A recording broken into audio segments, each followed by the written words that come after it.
खुद से जीतने वालों को मेरा सलाम। जब गौतम बुद्ध ने कहा मेरे मरने के बाद मुझे गुरु मानकर मत चलना, तो आनंद की आंखें नम हो गईं।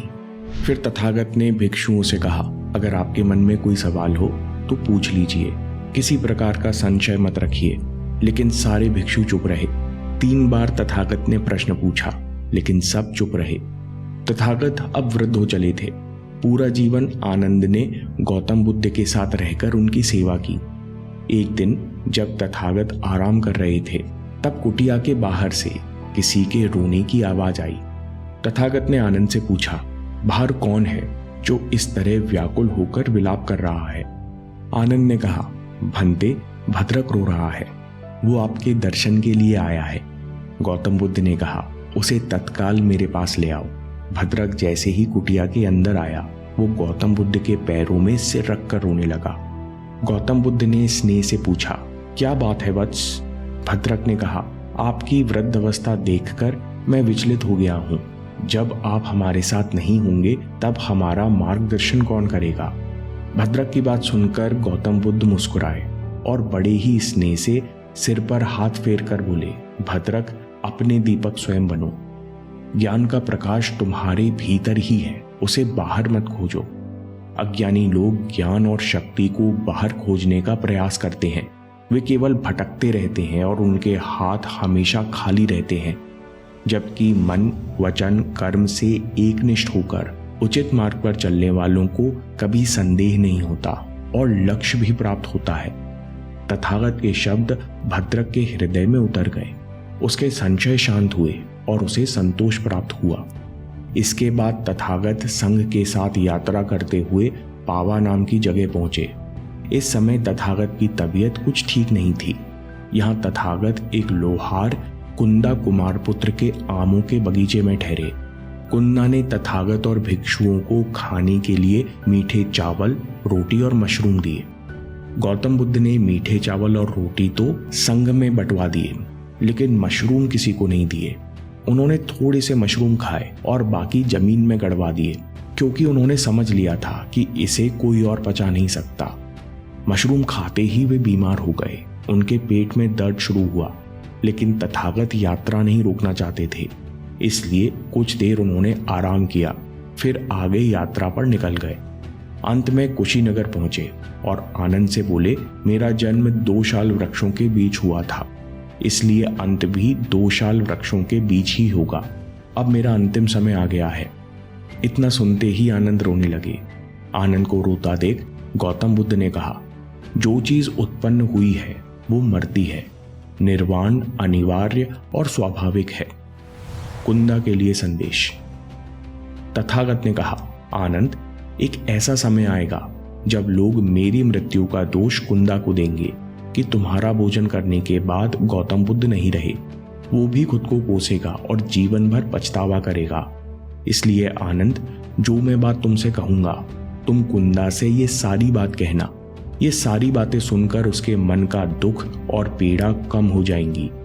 तुम कुंदा से कहना, मित्र कुंदा, ये तुम्हारा सौभाग्य है कि तथागत ने अपना अंतिम भोजन तुम्हारे हाथों से लिया और फिर वे महापरिनिर्वाण को प्राप्त हुए। क्योंकि 2 तरह की भिक्षा है जिनका सर्वोच्च कोटि का फल मिलता है। एक वो भिक्षा है जिसे ग्रहण करने के बाद तथागत ने निर्वाण प्राप्त किया था, और दूसरा जिसे ग्रहण करने के बाद तथागत ने महापरिनिर्वाण प्राप्त किया। इसलिए कुंदा, ये विलाप करने का कारण नहीं है, बल्कि इस कर्म से तुम्हारा जीवन लंबा, स्वस्थ और सुंदर होगा और तुम्हारा अगला जन्म भी बहुत अच्छा होगा। आनंद, जब तुम कुंदा से ये कहोगे तो उसके मन का बोझ हल्का हो जाएगा। आखिरी संदेश। इसके बाद तथागत ने भिक्षुओं को संबोधित करते हुए कहा, कोई संदेह हो तो मुझसे प्रश्न करिए, ताकि बाद में पछतावा ना हो कि तथागत सामने थे और हम उनसे कुछ पूछ न सके। भिक्षु शांत रहे। तथागत ने फिर 2 बार और यही प्रश्न पूछा, फिर भी भिक्षु शांत रहे। जब गौतम बुद्ध ने उनसे कहा कि हो सकता है कि गुरु के प्रति सम्मान प्रकट करते हुए आप अंतिम समय में कोई प्रश्न नहीं कर रहे। ठीक है, आप ऐसा मानिए कि एक मित्र है, दूसरे मित्र से बात कर रहा है। ऐसा मानकर मुझसे प्रश्न कीजिए। भिक्षु फिर भी चुप रहे। आनंद ने तथागत से कहा, भंते, मुझे पूर्ण विश्वास है कि यहाँ एक भी ऐसा भिक्षु नहीं है जिसे बुद्ध मार्ग या अभ्यास को लेकर कोई संदेह या उलझन हो।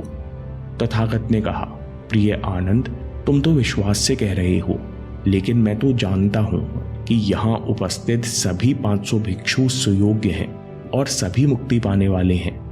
इसके बाद भगवान बुद्ध ने आखिरी उपदेश दिया।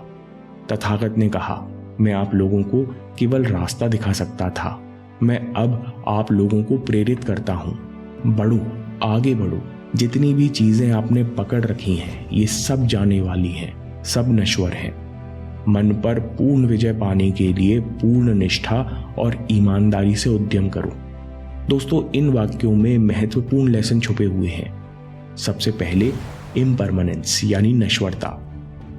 तथागत कहते हैं कि दुनिया में हर चीज, हमारा शरीर, अनुभव, ज्ञान, पैसा, प्रसिद्धि, हार जीत, ये सब कुछ नश्वर हैं, ये सब मिटने वाले हैं। हम केवल पसंद या नापसंद के चलते यानी अहंकार के चलते इन चीजों को पकड़े रहते हैं, इसलिए डर, चिंता और मन के विचारों में फंस जाते हैं। इसी को दुख कहते हैं। इस दुख से मुक्त होने के लिए हमें सबसे पहले नश्वरता को स्वीकारना होगा कि कोई भी अनुभव, कोई भी ज्ञान, ये शरीर कुछ भी टिकने वाला नहीं है। सब कुछ प्रकट होता है और नष्ट होता है, सब कुछ जन्म लेता है और मिट जाता है। हर विचार केवल आ रहा है और जा रहा है। इसके बाद सचेत होकर हमें इस पल में रहना है। तथागत के संदेश का दूसरा लेसन है माइंडफुलनेस। गौतम बुद्ध कहते हैं कि अपनी साधना और प्रयास पर पूर्ण भरोसा रखो, यानी जीवन के हर पहलू में, हर स्थिति में सचेत रहकर विचारों, इच्छाओं, वासनाओं, सुख दुख सबको बिना विचलित हुए देखो। ऐसा करने से हम प्रेजेंट मोमेंट में यानी इस पल में रहते हैं और सभी प्रकार के संशय और दुख से दूर हो जाते हैं। एक निष्ठ अभ्यास। तथागत कहते हैं कि जब मन नियंत्रण में होता है तो बाहर सहायता ढूंढने की इच्छा खत्म हो जाती है। इसलिए वही सफल होगा जो अपने अभ्यास से सच को जानेगा कि शक्ति और शांति का सोर्स आपके अंदर ही है। इसलिए दोस्तों, ये बात जानो कि सारी शक्ति आपके एक निष्ठ अभ्यास में छुपी है। इसलिए अपनी सहायता खुद करो। इंसानी चेतना की 4 अवस्था होती हैं। ओशो कहते हैं कि सच्चाई ये है कि मन आपको छू भी नहीं सकता, क्योंकि मन आपको नहीं बल्कि आप में प्रकट होता है। ओशो की अद्भुत कहानी पर अगला वीडियो देखिए या बात के लिए सेव कर लीजिए, क्योंकि आपके समय से कोई वीडियो, कोई ऐप, कोई न्यूज़ कीमती नहीं है। मैं काम के किस्से लाता रहूँगा। हम जीतेंगे।